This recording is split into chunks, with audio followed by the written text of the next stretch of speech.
Hello guys, this is a quick video just to showcase how to use Windows Terminal with a small screen or for any other matter. So let's say that you have as many panes as you need and all of this pane starts to get really small and you need to quickly navigate between them.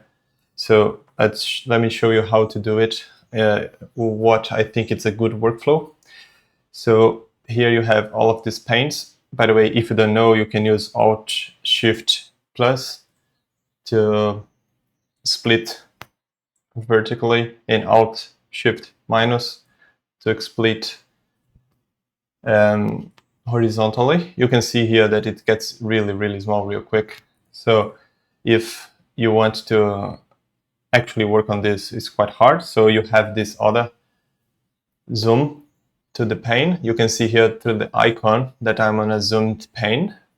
And here I can easily go here and back, and then I can close and again.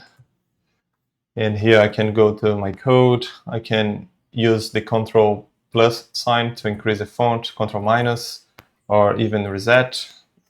And then get out of here, check logs, expand, navigate. And the only one that is not a default binding is the zoom. So here you can see here I included a custom shortcut for me, but if you don't want to use that, you can just click here and it's going to do the same thing for you.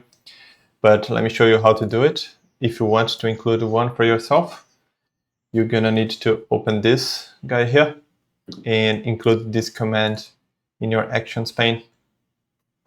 So this is how you do it. And you just save and it's back there.